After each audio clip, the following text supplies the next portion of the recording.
Assalamualaikum warahmatullahi wabarakatuh. Merupakan sebuah kehormatan bagi saya pribadi bisa hadir dalam kajian siang hari ini di hari Kamis tanggal berapa Rabiul Akhir ini? Akhir dari bulan Rabiul Akhir ya. Bertepatan dengan tanggal 17 Desember 2020. Allah takdirkan saya bersama tim dari Natazan Peduli, sahabat Natazan Peduli, baik Pekanbaru, Riau ataupun Sumatera Barat bisa hadir pada kesempatan kali ini. Bahkan saya kajian di kampung halaman kakek saya sendiri. Nah, kakek saya dari Sungai Pua, Bukit Tinggi di Kapolokoto. Namun saya sedikit bersedih juga tidak bisa bahasa Minang ya, karena kakek tidak sempat mengajari saya bahasa Minang. Jadi yang saya bisa cuma satu saja dari Minang, yaitu makan nasi Padang, Bapak Ibu. Sebentar, suara saya jelas Bapak Ibu? Kurang jelas?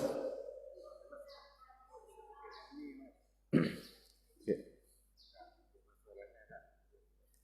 Kalau yang ini jelas Bapak Ibu? Jelas. Wajah saya jelas Bu? Oke, jelas juga. Baik Bapak Ibu rahmati Allah. Kami hadir bersama sahabat Natazan Peduli dalam safari dakwah dalam rangka sosialisasi dan donasi untuk Palestina. Dan kenapa harus Palestina? Nanti insya Allah kita bahas pada kesempatan kali ini. Kesempatan untuk menggunakan kembali dinar dirham kita. Nah, saya yakin insya Allah kapital. Baik Bapak Ibu sambil menunggu diperbaiki, Bapak Ibu rahmati Allah, kajian kita tentang kabar gembira datangnya Al-Mahdi, Bapak Ibu sekalian. Siapakah Al-Mahdi ini? Insyaallah kita bahas pada kesempatan siang hari ini. Berangkat dari firman Allah Azza wa Jalla dalam Quran surat An-Nur ayat ke-55. Allah Azza wa Jalla berfirman, A'udzubillahi minasyaitonir rajim.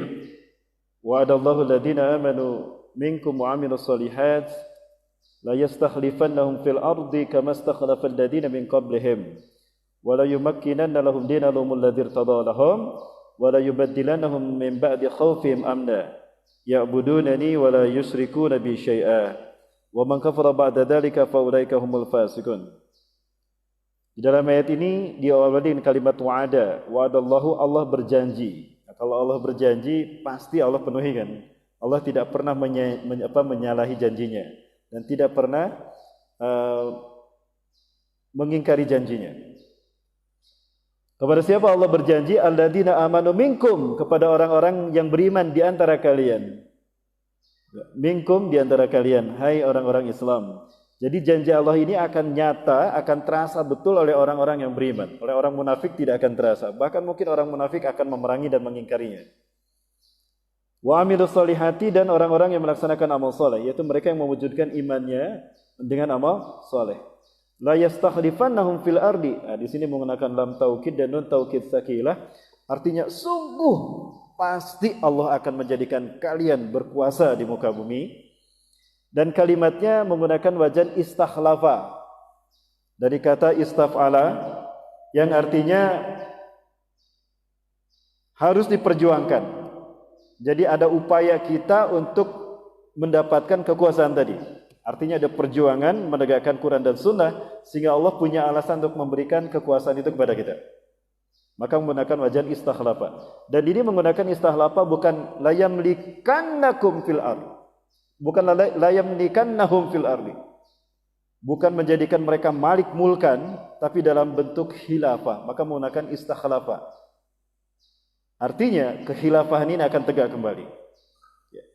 Jadi umat Islam akan berkuasa di mana sistem khilafah akan tegak kembali. Inilah yang ditakuti oleh musuh-musuh Islam. Sehingga mereka mendiskreditkan, mencitrakan buruk tentang khilafah. Seolah-olah khilafah ini ancaman kemanusiaan. Ini artinya pengingkaran musuh-musuh Allah kepada syariat Islam. Kemudian, kama istakhlafal ladzina min qablihim, sebagaimana berkuasanya orang-orang sebelum mereka. Ya, para nabi dan rasul. Rasulullah dan puncaknya Rasulullah dan para sahabat. Yang kedua, wala yumakkinannahum dinahum alladzi irtadalahum. Allah juga akan menguatkan bagi mereka agama yang Allah ridhai bagi mereka. Menguatkan dalam arti ketika Islam sebelum Imam Mahdi muncul itu bias karena banyaknya perpecahan, Bapak Ibu. Baik Bapak Ibu rahmati Allah Subhanahu wa taala. Kalau tidak salah dari statistik umat manusia hari ini, statistik dunia, umat manusia hari ini berjumlah 7 miliar lebih. 7,3 sampai 7,5 miliar. Kurang lebih seperti itu. 2,4 miliar hampir dulu pernah itu umat Islam. Artinya umat Islam ini paling banyak komunitasnya di dunia. Pertanyaannya, apakah umat Islam hari ini berjamaah atau berpecah belah, Bapak Ibu? Berjamaah apa berpecah belah? Berpecah belah. Yakin? Setiap perpecahan itu punya nama masing-masing. Betul? Punya nama masing-masing. Coba sebutkan nama-nama itu tapi di dalam hati. Jangan diteraskan, nanti ada yang tersinggung, Bapak Ibu. Sebutkan dalam hati masing-masing, silakan. Ada berapa banyaknya golongan-golongan tadi?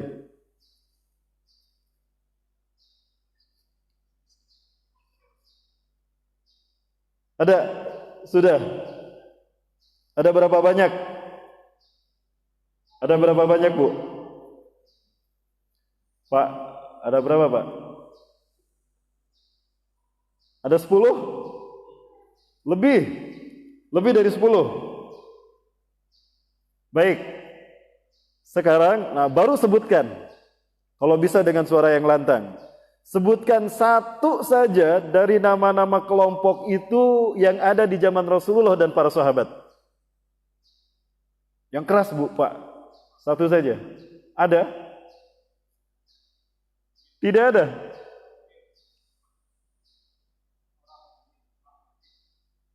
Enggak. Bukan. Itu sifat mungkin, Pak. Itu sifat. Enggak, maksud saya golongan firqah umat Islam hari ini. Tidak ada ya?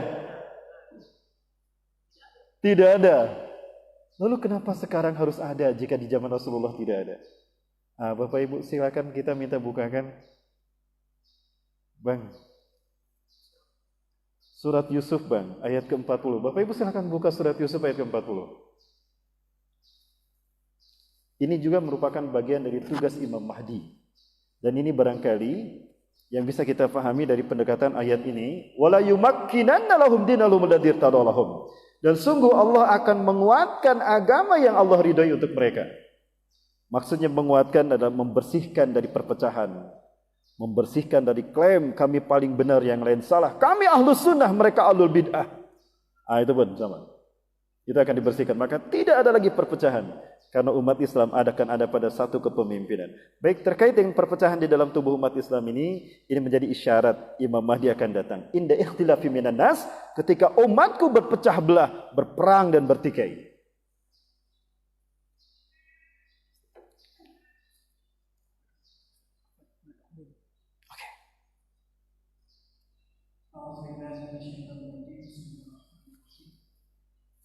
ما تعبدون من دونه إلا أسماء سميتموها أنتم وآباؤكم ما أنزل الله بها من سلطان إن الحكم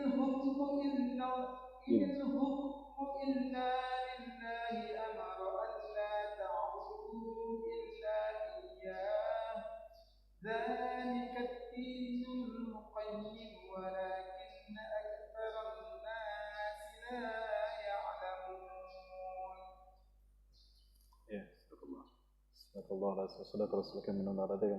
Syukran Ustaz Randi. Jadi tutup. Baik, Bapak Ibu sekalian hormati Allah. Tadi ayatnya diawali dengan kalimat ma. Ma ini ada banyak macamnya. Ada ma istinafiyah, ada ma mausul, ada ma istifham, ada ma nafi.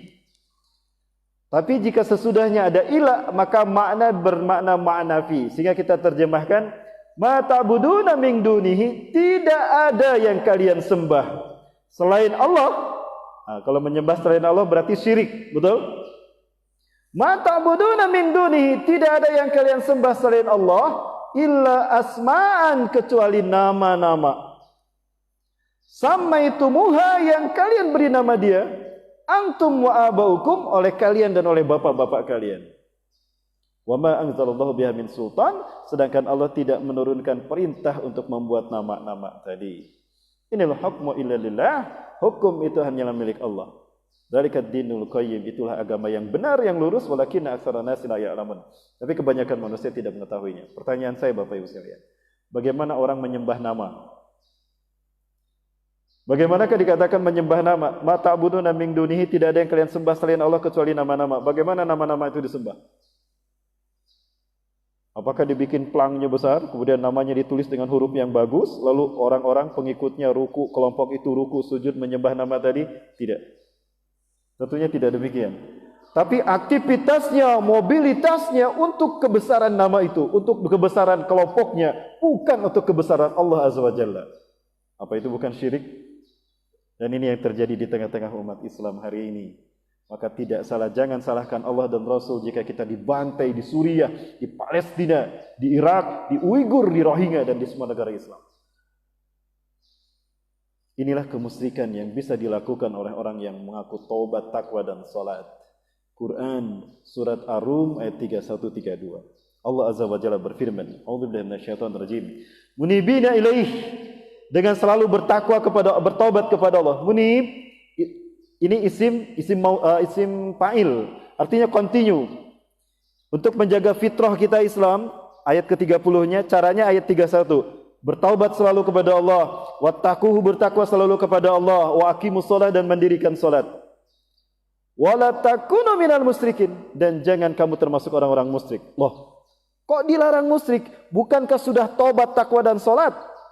Apa tidak cukup taubat kita, takwa kita, salat kita menghindarkan kita dari kemusyrikan? Ya. Artinya ada orang yang taubat, takwa, dan salat, rajin istiqomah, tapi mereka terjebak kepada kemusyrikan. Iya. Kemusyrikan macam apa yang bisa dilakukan oleh orang yang taubat, takwa, dan salat? Berpecah belah dalam beragama. Ayat ketiga-duanya. Minal ladina farraqu dinahum, yaitu orang-orang yang memecah belah agama mereka. Farraqu, itu ra-nya ditasydid, artinya bergolong-golongan. Tadi saya tanya sama bapak-bapak dan ibu-ibu, ada berapa banyak?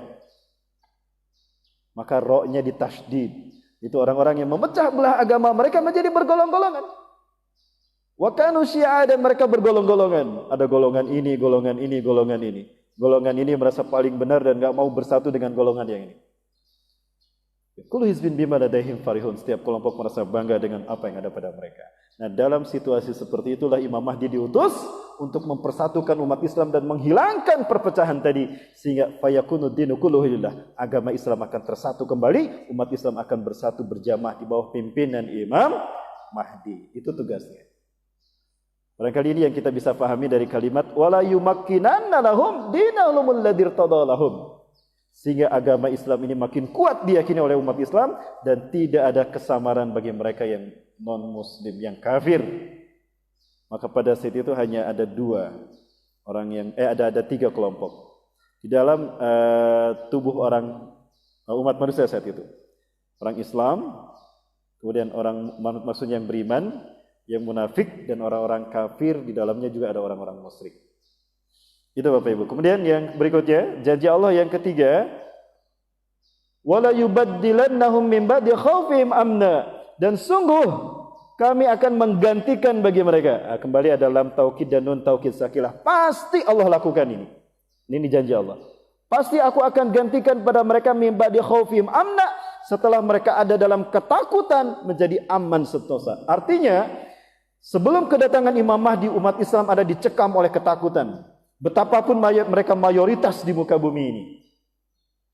Mereka dibantai oleh musuh-musuh Islam, disiksa, bahkan diperangi di negaranya sendiri. Dan ini menjelang kemunculan Imam Mahdi. Isyarat Imam Mahdi muncul ketika itu umat Islam diperangi, wabil khusus di bumi Palestina. Bapak hormati Allah Subhanahu wa taala. Terkait dengan hal ini, saya perlihatkan satu gambaran dari hadis Rasulullah SAW ini. dengan fakta sejarah yang terjadi di seluruh dunia.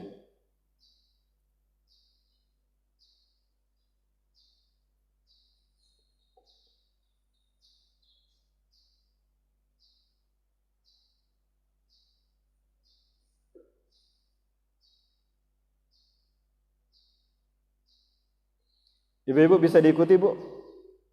Bisa diikuti ya? Suara saya jelas sekarang? Berarti harus begini, Bu. Saya jadi penyanyi nih, Bu. Pegang mic-nya kayak gini. Baik, Bapak Ibu rahmati Allah. Ini saya perlihatkan gambaran hadis Rasulullah SAW terkait dengan tadi maksud dari firman Allah Azza wa Jalla.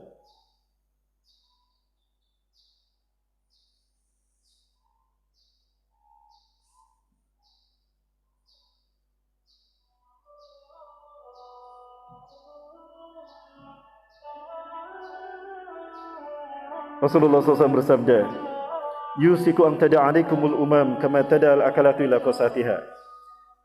Aku khawatirkan kalian akan dimangsa oleh bangsa-bangsa di dunia. Kama tada'al akalatu ila qasatiha, sebagaimana hidangan yang ada di atas meja dan siap disantap oleh para pemangsanya.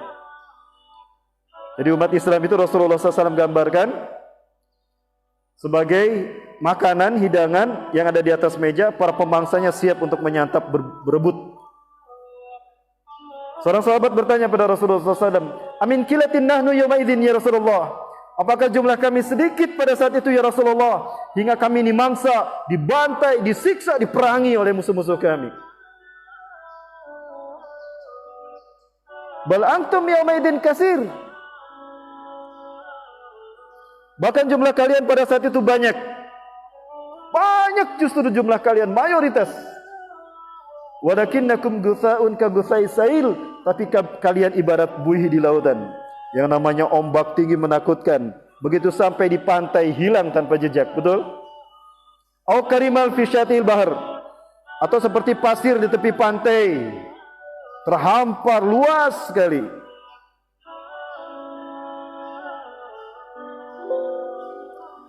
Tapi ketika diambil, diremas-remas, hancur berkeping-keping. Begitulah nasib umat Islam. Padahal dulu umat Islam berkuasa 1315 tahun. 23 tahun di bawah kepemimpinan Rasulullah SAW. 610 Masehi sampai 632 Masehi. 30 tahun di bawah kepemimpinan Khulafaur Rasyidin Al-Mahdiyyin, dari Abu Bakar sampai Ali bin Abi Thalib. 632 sampai 661 Masehi. Kemudian di masa Mulkan Adhan, dimulai dari dinasti Umayyah di Suriah, dilanjutkan dinasti Abbasiyah di Andalus, Spanyol, lalu dilanjutkan oleh dinasti Mamaluk di Mesir, puncaknya zaman Salahuddin Al-Ayyubi, lalu diteruskan oleh dinasti Seljuk, terakhir oleh dinasti Turki Utsmani, puncaknya di masa Muhammad Al-Fatih 1453 Masehi. 29 Mei 1453, di usia ke-22 tahun, Muhammad Al-Fatih mewujudkan janji dari Rasulullah SAW. 21 negara beliau kuasai, dan negara terakhir yang beliau kuasai adalah Konstantiniyah atau Konstantinopel atau Istanbul. Rasulullah SAW bersabda, "La tuftahanna al-Konstantiniyah," sungguh Konstantinopel akan dibebaskan. "Fada ni'mal amiru amiruha," sebaik-baik pemimpin yang membebas di dunia adalah pemimpin yang membebaskan Konstantiniyah. Fada ni'mal jaish dzalikal jaish, baik-baik pasukan adalah pasukan yang membebaskan Konstantinopel, Istanbul, Turki. Dan Turki berakhir di 1924. Tercatat dari 610 Masehi dimulai dari Rasulullah, berakhir 1924 Turki Utsmani, 1315 tahun umat Islam memimpin dunia. Ada genosida yang dilakukan umat Islam terhadap negeri-negeri kafir? Tidak ada. Ada perang dunia terjadi? Tidak ada. Lalu siapa yang teroris? Siapa yang imperialis? Dan siapa yang agresor? Barat. Umat Islam sejak tahun 1924 ini menjadi bual-bualan musuh-musuh Islam. Dengan strategi klasik mereka, divide, dipecah belah, et impera, lalu dikuasai. Umat Islam yang tadinya ummatan wahidah, di bawah naungan syariat Islam dipecah belah. Dipecah belah dalam bentuk nasionalisme, dijauhkan dari Quran dan Sunnah.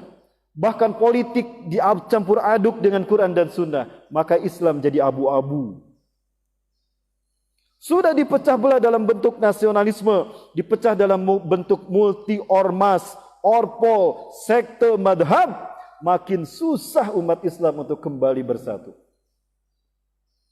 Sekalipun ada seruan untuk bersatu, bersatunya semu. Wahai umat Islam, mari kita bersatu. Mari bersatu. Begitu Bapak Ibu. Bias perjuangan kita. Karena kita kehilangan sentral komando. Mesir diberikan kepada Inggris. Palestina, Jordania, Inggris. Suriah, Libanon, Prancis. Afrika, Prancis. Aljazair, Prancis. Irak, Iran, Inggris, kemudian juga Pakistan, Inggris, Malaysia, Inggris, giliran kita Indonesia, Belanda. Coba kita dijajah Inggris Bapak Ibu, pinter bahasa Inggris kita. Tapi karena kita dijajah Belanda, bahasa Inggris kita jadi tiba baradung. Bahasa Inggris kita araringis, bahasa Arab kita, bahasa Belanda kita tiba baradung. Itu bahasa Sunda Bapak Ibu. Baik Bapak Ibu rahmati Allah Subhanahu wa taala. Nah, begitulah nasib umat Islam dari 1924 sampai hari ini. Kita berada fase yang keempat dari 5 fase yang Rasulullah SAW sebutkan. Fase mulkan jabariyah. Mulkan artinya sistem kerajaan. Jabariyah diktator kejam. Saddam liman aradah. Membantai siapa yang tidak sejalan dengan mereka. Dan kita sekarang berada di ending, di akhir fase yang keempat. Dan ini yang terjadi. Umat Islam dibantai, disiksa, diperangi, padahal jumlah mereka mayoritas. Sesuatu yang tidak masuk di akal saya Bapak Ibu. Di Palestina hanya ada 5 juta Yahudi. Hanya ada 5 juta Yahudi. Dan di sekeliling Palestina ada 300 juta umat Islam. Apa harus saya perlihatkan? Ada Bapak Ibu. Yang tidak masuk di akal bagaimana 300 juta bisa kalah sama 5 juta. Jangankan berperang mengangkat senjata, kencing bareng-bareng. Tenggelam tuh Yahudi. Tenggelam tuh Israel. Tapi untuk kencing bareng-bareng pun gak bisa. Karena kita sudah dipecah belah. Lalu dibikin sibuk dengan urusan negara masing-masing. Omnibus law lah. Apalagi Bu? Ya terus Pak, dibikin sibuk dengan isu-isu yang mereka buat. Sehingga makin jauh kita dari Quran dan Sunnah. Maka inilah nasib kita di akhir zaman ini.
Para sekalian, kaum muslimin wa rahmatullah. Kembali kita menyaksikan bagaimana kebiadaban manusia terhadap manusia. Kebiadaban bagaimana sebuah bangsa yang sudah kehilangan nurani kemanusiaannya. telah sekian banyak pembantaian genosida dialami oleh rakyat Suriah, dimulai dari Daraa, Qom, Latakia, kemudian Aleppo, Idlib. Hari ini kita bagaimana menyaksikan kota Gaza dibantai habis oleh penguasa sendiri yang zalim, rezim Bashar Assad bersama pasukan Rusia. Ini merupakan bukti bagaimana manusia hari ini, akhir zaman ini, sudah kehilangan nurani dan fitrah kemanusiaannya. Mereka hanyalah manusia yang di dalamnya berhatikan syaitan. Alhamdulillah. Apa yang terjadi semua ini merupakan sebuah pembuktian dari apa yang disampaikan Rasulullah SAW. Tidak akan datang kepada kita satu masa, melainkan masa sejarahnya jauh lebih buruk daripada masa sebelumnya. Kufah adalah sebuah kota yang dulu disebutkan Rasulullah SAW, yang akan menjadi pusat kebangkitan Islam. Di saat petaka Malhamatul Kubra terjadi adalah berada di Kufah. Ustadzul Muslimin, Yawma Malhamatul Kubra fi makan yuqalul hajjah. Pusat pemerintahan umat Islam di saat Malhamatul Kubra terjadi adalah di tempat yang bernama Kufah. Nampaknya hadis ini sudah menjadi topik berikutnya bagi rezim Bashar Assad untuk mempertahankannya agar Islam tidak tampil di sana. Namun bagaimanapun yang mereka lakukan, Islam tetap akan tegak di bumi Kufah ini. Pertanyaannya, apakah kita akan menjadi penonton atau menjadi bagian dari pelaku-pelaku kebangkitan Islam tadi? Pastikan ketika Allah menghendaki menakdirkan Islam bangkit di sana, maka kita menjadi bagian dari mereka sebagai pelaku-pelaku kebangkitan Islam. Saya Rahmat Baikuni menyeru pada kaum muslimin untuk sama-sama kita menunjukkan solidaritas kita kepada saudara kita di Kufah. Untuk kita buktikan kepada mereka kalau mereka tidak sendirian. Kalau mereka memiliki saudara seperti kita, insya Allah Indonesia. Bersama Yayasan Wan Ummah, kita... Baik, Bapak Ibu rahmati Allah. Nah, itu satu gambaran dari hadis Rasulullah SAW. Maka ketika Islam zahir nanti, di saat Imam Mahdi muncul, menggenapkan janji Allah tadi, ya, wala yubaddilannahum min ba'di khaufihim amna. Dan sungguh kami akan menggantikan bagi mereka setelah masa takut mereka menjadi aman sentosa. Akan aman sejahtera, Bapak. Saking amannya, Allah cabut kebuasan binatang-binatang buas. Tara as-sibyan tata'ammal bil hayah. Engkau akan menyaksikan anak-anak akan bermain dengan ular-ular tanpa rasa takut. Saking amannya itu di masa Imam Mahdi ada. Bahkan umat Islam akan kaya raya, Bapak. Ya. Yungsirul mal sihahan, dia membagi-bagikan harta tanpa menghitungnya. Itu kata Rasulullah SAW. Jadi kaya raya nanti. Bapak Ibu yang hari ini cicilannya masih besar, jangan khawatir, nanti lunas ya. Di zaman Imam Mahdi. Yang punya utang besar, jangan takut. Ada Imam Mahdi, nanti lunas.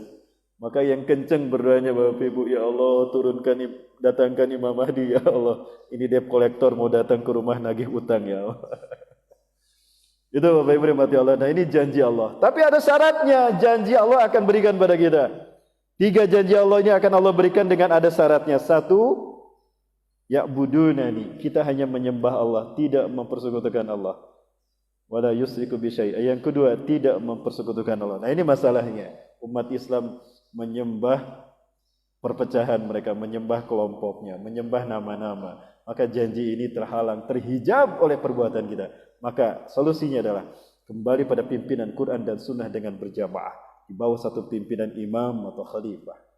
Maka Allah akan berikan itu. Kita doakan mudah-mudahan Habib besar, imam besar Habib Bana, Habib Rizik Syihab, Allahu yarham, hafazahullah, maaf. Allah lindungi.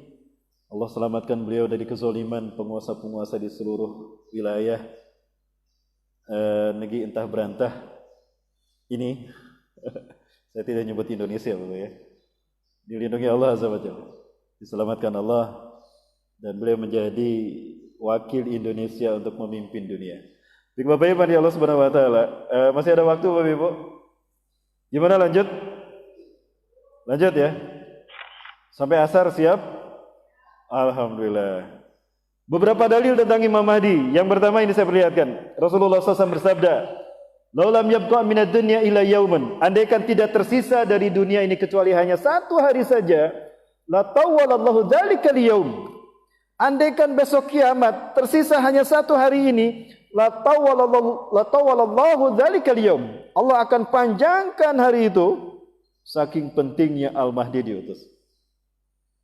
Hari itu akan Allah panjangkan hatta yub'atsa fihi rajulun min ahli baiti, sehingga diutus pada hari itu seorang laki-laki dari keturunanku. Yuwatiu ismu ismi, namanya sama dengan namaku. Saya tanya Bapak Ibu, Rasulullah punya banyak nama. Tapi kalau saya tanya Bapak Ibu, siapa nama Rasulullah SAW? Muhammad. Yang terkenal Muhammad kan? Maka kemungkinan besar namanya Muhammad. Wa ismu abi, dan nama ayahnya sama dengan nama ayahku, Abdullah. Berarti namanya siapa? Kemungkinan besar Muhammad bin Abdullah. Yamlaul arda qistan wa adlan. Beliau akan memenuhi dunia ini dengan kesejahteraan dan keadilan. Kama muliyat zulman wa zawran, sebagaimana sebelumnya penuh dengan kezaliman dan pembantaian yang tadi kita saksikan, kesemena-menaan dan ketidakadilan. Ya. Kekejian. Ini terjemahnya, hadis riwayat Imam Abu Dawud di dalam kitab Sunan Abu Dawud nomor 9435. Mengenal siapa Imam Mahdi Bapak Ibu sekalian? Banyak hadis-hadis sahih yang menerangkan tentang kemunculannya di akhir zaman nanti. Syekh Abdul Muhsin Al-Abbad hafizahullah, salah seorang ulama pakar hadis di Madinah. Saya tidak tahu beliau masih hidup apa tidak, mudah-mudahan beliau masih ada ya. Pernah meneliti hadis-hadis tentang Imam Mahdi. Kemudian beliau menemukan kesimpulan bahwa ada setidaknya 26 orang sahabat Rasulullah SAW meriwayatkan hadis tentang Imam Mahdi. Ya, bisa di dalam kitab Al-Qiyamah As-Sughra karya Dr. Sulaiman Al-Asqar halaman 216 dari Mesir. Dan juga ada 36 kitab hadis yang menukilkan hadis tentang Imam Mahdi, di antaranya Sunan An-Nasa'i, Sunan Abu Dawud, Sunan At-Tirmidzi, Sunan Ibnu Majah. Begitu pula tertulis di sana ada Musnad Imam Ahmad, di dalam Sahih Ibnu Hibban dan Mustadraknya Al-Hakim. Sampai-sampai sebagian ulama menyimpulkan bahwa hadis-hadis tentang Imam Mahdi sampai pada derajat mutawatir ma'nawi, di atas muttafaq alaih. Jadi kuat dalilnya Bapak sekalian. Bahkan ada ulama yang mengatakan mengingkari hadis-hadis Imam Mahdi berarti sama dengan yu'minuna bi ba'din wa yakfuruna bi ba'din, beriman pada sebagian ayat dan kufur pada ayat yang lain. Berarti Imam Mahdi ini wajib kita yakini. Bapak Ibu yakin dengan Imam Mahdi? Yakin beliau akan datang? Perkenalkan Bapak Ibu, saya Rahmat Baikuni, bukan Imam Mahdi. Baik, Bapak Ibu rahmati Allah Subhanahu wa taala. Kapan beliau akan muncul? Rasulullah SAW sabdakan, yukhriju fi akhiri ummati, akan keluar Al-Mahdi pada akhir masa umatku. Al-Mahdi. Jadi Al-Mahdi keluar, muncul di akhir umat Rasulullah SAW.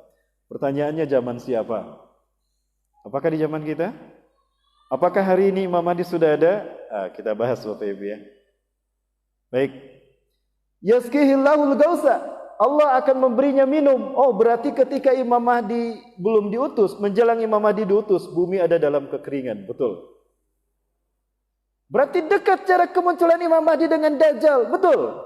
Karena Rasulullah SAW bersabda, Inna qabla hurujid Dajjal, sesungguhnya sebelum kemunculan Dajjal, salasu sanawat syidad, akan ada 3 tahun kemarau panjang melanda umat manusia. Ini ciri-ciri Imam Mahdi akan datang.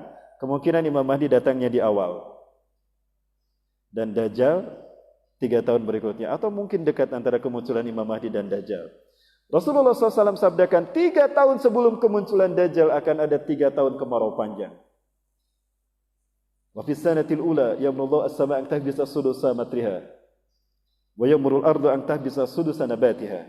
Di tahun pertama Allah perintahkan pada langit menahan sepertiga hujannya. Maka sepertiga hujan tidak turun Bu selama setahun. Pak, kemarau bumi. Ya, alhamdulillah Allah masih memanjakan di sini nih. Masih memanjakan Bukit Tinggi. Hujan ya? Turun hujan? Alhamdulillah. Ya. Di tahun yang kedua, wa fis sanati tsaniyah, di tahun kedua ya'murullahu as-sama' an tahbita sulusai matriha. Allah perintahkan langit menahan 2/3 hujannya. Selama setahun 2/3 hujan tidak turun. 2/3 bumi tidak menumbuhkan, 2/3 tanaman tidak ditumbuhkan bumi. Maka kelaparan makin meluas di seluruh dunia. Kering kerontang beberapa belahan bumi. Dan di tahun yang ketiga, wa fis sanati tsalisah, ya'murullahu as-sama' an tahbisa kullal matara indaha. Fala tuktira qutratun minas sama. Di tahun ketiga Allah perintahkan langit menahan semua airnya, maka tidak ada setetes pun air hujan selama setahun, Bapak Ibu. Tidak ada setetes pun selama setahun air hujan. Wa ya'murul arda an tahbisa kullal nabat indaha. Allah perintahkan bumi menahan untuk semua tanamannya, maka tidak ada tumbuhan satu pun tumbuh. Maka banyaklah manusia yang mati karena kelaparan. Singkatnya, Rasulullah SAW menyebutkan di tahun ketiga itulah Dajjal muncul. Nah, berarti Imam Mahdi muncul sebelumnya. Di saat Imam Mahdi muncul, kekeringan umat manusia. Pembaiatan beliaulah yang membuat Allah memberikan minum bagi beliau sehingga turun hujan di negara-negara Islam. Yaskihillahul gawtha wa takhrujul ardu nabatiha, dan bumi mengeluarkan tanamannya. Wa yu'til mala sihahan, dan beliau akan membagikan harta tanpa menghitung-hitungnya. Wahai Al-Mahdi, kami butuh banyak uang, kami butuh banyak harta, anak cucu kami kelaparan. Ambil di belakang sana. Berapa banyak yang harus aku ambil? Sebanyak yang bisa kamu ambil. Punya kontainer, ambil pakai kontainer. Saking banyaknya harta saat itu. Lanjut Bapak Ibu. Bisa didengar ya? Suara segini bisa didengar, Bu? Kalau tadi agak keras, saya cepat lelah, Bu. Ya, belum makan siang nih, Bu. Lanjut Bapak Ibu. Baik, kemudian wa taksurul masyiyah. Ternak-ternak gembalaan yang tadinya habis muncul lagi. Banyak lagi kambing, sapi, lembu, kemudian dan sebagainya. Wa ta'zumul umat Islam ini mulia, maka tidak ada lagi penghinaan kepada umat Islam. Mulia dan orang-orang kafir terhina saat itu. Ya'ishu sab'an aw thamanian, beliau akan tinggal, akan hidup setelah itu antara 7 atau 8, yakni hajajan di musim 7 kali atau 8 kali musim haji. Berarti dihitungnya dari musim haji, Bapak Ibu. Jadi kemungkinan besar berdasarkan nas hadis ini, beliau dibaiat di musim haji. Namun kalau kita lihat dalam satu riwayat yang lain, wa adadul ladina yubayyunahu ka'adadi ahli Badarin. Orang-orang yang berbaiat kepadanya itu sejumlah pasukan Badarku.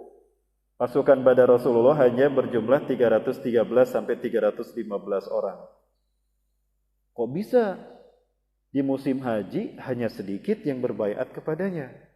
Kemungkinan di saat itu orang sudah susah beribadah haji dan umrah. Berarti hanya sedikit yang beribadah haji sehingga hanya sedikit yang berbaiat kepadanya. Pertanyaannya, apa yang menyebabkan manusia di akhir zaman umat Islam mayoritas tapi sedikit yang beribadah haji dan umrah? Mungkin ada satu masalah yang membuat umat Islam terhalang melaksanakan ibadah haji dan umrah. Kira-kira apa Bapak Ibu? Apakah COVID-19 ini? Allahu Akbar. Jangan-jangan Imam Mahdi sudah ada, Pak. Perkenalkan Bapak Ibu, sayalah Rahmat Baikuni, bukan Imam Mahdi. Baik Bapak Ibu, dapat Allah Subhanahu wa taala. Gimana lanjut Bapak Ibu? Lanjut ya.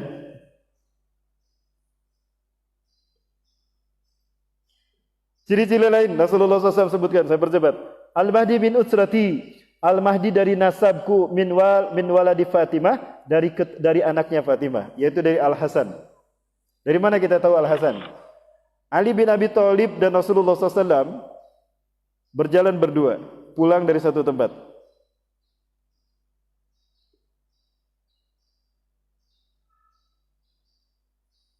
Sambung dulu 15 menit. Sekarang sambung 15 menit. Ayo. Bapak Ibu rahmati Allah Subhanahu wa taala. Kemudian Hasan dan Husain lari menyambut mereka berdua. Al-Hasan kepada Rasulullah SAW, Al-Husain kepada Ali. Sekali lagi, Al-Hasan dirangkul, diais sama Rasulullah SAW, Al-Husain oleh Ali bin Abi Thalib. Nah Rasulullah mengelus punggung Al-Hasan, mengelus-elus punggung Al-Hasan. Ya Ali, inna min zahri ibniki hada sayuladu rajulan alladhi yusamma ismuhu ismi wa ismu abi ka ismu abi yamlu ardu adlan wa qistan kama muliyat sulman wa zawran. Hei Ali, dari punggung anakmu ini Al-Hasan akan lahir seorang laki-laki di akhir zaman. Namanya sama dengan namaku, nama ayahnya sama dengan nama ayahku. Dia akan memenuhi dunia dengan keadilan dan kesejahteraan, kedamaian di mana-mana, sebagaimana sebelumnya penuh dengan pembantaian dan kezaliman.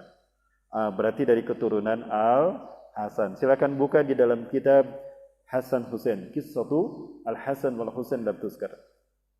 Ya, lam tu'bar. Ya, karya Syekh Said Hasan Al-Husaini dari Iran. Beliau muslim bukan Syiah. Baik, kemudian la tunqadu dunya hatta yamlikul araba rajulun min ahli baiti. Tidak akan habis dunia ini sehingga memimpin bangsa Arab seorang laki-laki dari keturunanku. Yuwati usmu ismi, namanya sama dengan namaku, Muhammad. Kita lewat yang berikutnya. Kemudian Al-Mahdi minni, Al-Mahdi dari keturunanku, ajlal jabhati. Jidatnya lebar, Bapak Ibu. Alhamdulillah, jidat saya sudah mirip Imam Mahdi ini. Jidatnya lebar. Aknal angfu, hidungnya mancung, saking mancungnya maka kelihatan akna, tipis saking mancungnya. Ada yang sudah mirip mungkin ya? Ada yang sudah mirip hidungnya sama Imam Mahdi? Ah, Bang udah mirip, Bang. Yamlul ardu qistan wa adlan kama muliyat jawran wa azulman yamliku sab'a sinin. Beliau memenuhi dunia kesejahteraan dan keadilan sebagaimana sebelumnya penuh dengan kezaliman dan pembantaian kezaliman. Beliau memimpin 7 tahun saja. Ciri-ciri yang lain Bapak Ibu sekalian, gigi depannya ini renggang. Afrika Thanaya, antara gigi depannya ini ada celahnya. Ya, coba cari Pak. Bang Herman udah mirip kayaknya nih. Kemudian Bariqah Thanaya, giginya putih cemerlang. Kalau tersenyum putih cemerlang. Kalau kita ya cemerlang ya, kekuningan sedikit. Al-launul arabi, warna kulitnya warna kulit Arab pada umumnya. Wa jismuhu jismul Israili, fisiknya fisik orang Israel. Syabun marbu, tidak tinggi tidak pendek. Kemudian hasanul wajhi, tampan wajahnya. Orang memandang wajahnya senang gitu, saking tampannya. Kathu lihyati, lihyahnya jenggotnya tebal. Ya, Abang udah mirip Imam Mahdi nih, jenggotnya tebal, Bang. Tebal sama mancung hidungnya nih. Tapi Abang bukan Imam Mahdi, Bang. Karena Imam Mahdi punya tai lalat. Aswadu fi khaddihil aimanil khal. Di pipi kanannya ada tai lalat. Bang tinggal bikin tai lalat dikit, Bang. Nanti Abang mirip Imam Mahdi, Bang. Mohon maaf guyon, Bang ya. Kemudian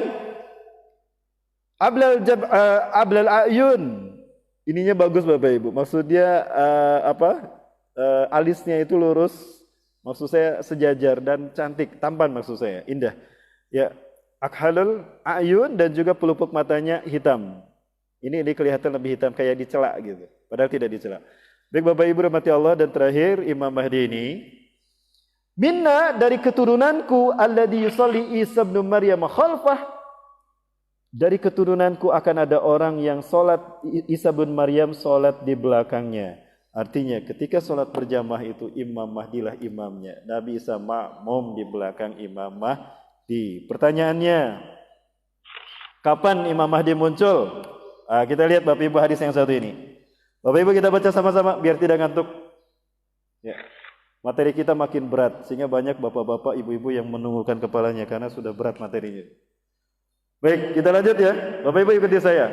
An Abi Hurairah, dari Abu Hurairah radhiyallahu anhu, semoga Allah meridhoinya. Qala, ia berkata, qala, telah bersabda Rasulullah sallallahu alaihi wasallam. Ibu mana suaranya, Bu? Belum makan siang sama dengan saya, Bu ya. Innallaha, sesungguhnya Allah, ya ba'asu, akan mengutus min hadhil ummati, dari umatku ini, ala ra'si, setiap kelipatan, kulli mi'atis sanah, 100 tahun sekali, man, seseorang, yujaddidu, memperbaharui, dinaha, agamanya. Rawahu, hadis ini diriwayatkan Abu Dawud, oleh Abu Daud, wa yuballighuhu, dan hadis ini disampaikan Ustaz Rahmat Baikuni. Pengen disebut Bapak Ibu, jangan Abu Daud saja yang disebut. Baik, Rasulullah SAW bersabda, sepeninggal beliau, setelah beliau wafat, meninggal dunia, 100 tahun sekali akan muncul mujadid. Bukan Nabi, bukan Rasul, tapi mujadid, reformis yang tugasnya satu, membuat Islam bersih dari perpecahan. Islam akan kembali seperti zaman Rasulullah dan para sahabat. Kedua, akan mempersatukan umat Islam di bawah kepemimpinannya. Ketiga, akan membuat dunia aman sejahtera. Dan yang terakhir, yang terpenting, membuat Islam zahir di seluruh dunia. Tidak ada tanah sejengkal pun di muka bumi, melainkan Islam tegak di sana. 100 tahun satu kali. Hadis ini sahih Bapak Ibu. Silakan buka di dalam kitab An-Nihayah fil Fitan wal Malahim karya Al-Hafiz Ibnu Katsir, atau di dalam kitab Al-Mawsu'ah fil Fitan wal Malahim wal Awasratusah karya Syekh Dr. Muhammad bin Ahmad Al-Mubayyad dari Syam, Palestina. Bapak Ibu yang dirahmati Allah, sebelum saya serahkan pada Ustaz Doni Widiansah, nanti kita lanjut lagi setelah beliau Bapak Ibu. Boleh kita lanjut lagi? Karena akan saya perlihatkan tantangan yang akan dihadapi oleh Imam Mahdi bersama kita. Perang demi perang Bapak Ibu. Dan perang-perang yang banyak itu saya bagi dua. Ada perang menggunakan teknologi, dan ini barangkali yang disebut dengan Armageddon. Dan ada perang tanpa teknologi yang disebut dengan Malhamatul Kubra, di mana Dajjal akan muncul di perang Malhamatul Kubra. Karena pada saat Dajjal muncul, teknologi sudah tidak ada. Berarti perang Malhamatul Kubra hanya menggunakan pedang, tombak, panah, dan apa lagi?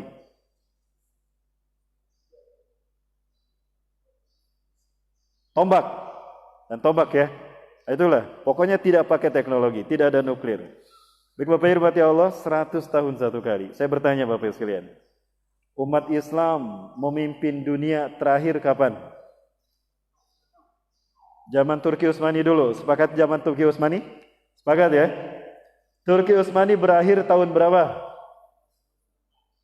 1924. Yakin 1924? Nah ini nih. Hari ini kita berada fase ini Bapak Ibu. Dan tadi yang Allah janjikan ada fase ini. Di fase ini Dajjal sudah tidak ada. Iblis tidak bisa menggoda, setan tidak bisa menggoda manusia karena isi Islam tegak. Orang-orang beriman dikunci mati imannya, orang-orang kafir dikunci mati kekafirannya. Maka kelihatlah mana yang kafir, mana yang munafik, mana yang musyrik, mana yang beriman. Bapak Ibu rahmati Allah Subhanahu wa taala. Berarti ini adalah puncak kemenangan umat Islam di masa kepemimpinan Imam Mahdi, 100 tahun sekali. Berarti 100 tahun berikutnya kapan Bapak Ibu? 2024. Sekarang 2020. Jadi berapa tahun lagi? 1 periode lagi. Pantas naik lagi Bapak Ibu. Siapa yang maksud? Apakah ini berarti Imam Mahdi telah dekat kemunculannya? Wallahu alam. Garis bawahi hanya Allah yang tahu. Masya Allahu kan wa malam yasalam yakun. Apa yang Allah kehendaki pasti terjadi, dan apa yang tidak Allah kehendaki tidak akan terjadi. Maka semua musuh-musuh Islam hanya punya waktu sebentar saja untuk menghancurkan Islam dan kaum muslimin. Begitu pula iblis dan Dajjal, hanya sedikit waktu mereka untuk menyesatkan kita sebanyak-banyaknya. Maka jangan salah, fitnah yang terbesar itu akan muncul di zaman kita. Fitnah apa saja Bapak Ibu? Fitnah yang terburuk adalah hancurnya akidah umat Islam, di mana umat Islam menjadi pengikut iblis dan Dajjal tanpa disadari. Betulkah demikian? Nantikan pembahasannya malam hari nanti. Atau nanti subuh, saya 2 kajian lagi. Malam hari nanti pada maghrib di Masjid Agung Bukit Tinggi. Sama subuh nanti, insya Allah terakhir saya subuh. Bapak Ibu, saya sudah berapa minggu nggak pulang nih, berapa hari nggak pulang. Dari Sumatera Barat, Utara saya langsung ke sini. Ya ke Jakarta dulu, lalu langsung ke sini. Insya Allah besok baru pulang kembali ke Bandung Bapak Ibu ya. Baik, nanti malam dan besok subuh akan kita bahas perang demi perangnya dan pertemuan Imam Mahdi dengan Nabi Isa dan Dajjal. Pertarungan terakhir Bapak Ibu, itu yang akan kita bahas. Baik Bapak Ibu rahmati Allah Subhanahu wa taala. Maka jangan salah jika Palestina makin akan berdarah-darah. Kenapa? Karena iblis dan Dajjal akan segera membangun istana di mana? Di mana istana yang akan dibangun? Zionis Yahudi akan segera mempersiapkan bangunan istana bagi Dajjal, Tuhan yang mereka tunggu-tunggu. Pertanyaannya, di mana Yahudi akan membangun istananya? keyakinan saya di Bukit Tinggi. Betulkah di Bukit Tinggi? Nantikan pembahasannya setelah yang satu ini. Jangan kemana-mana, tetap bersama saya. Ustaz silakan.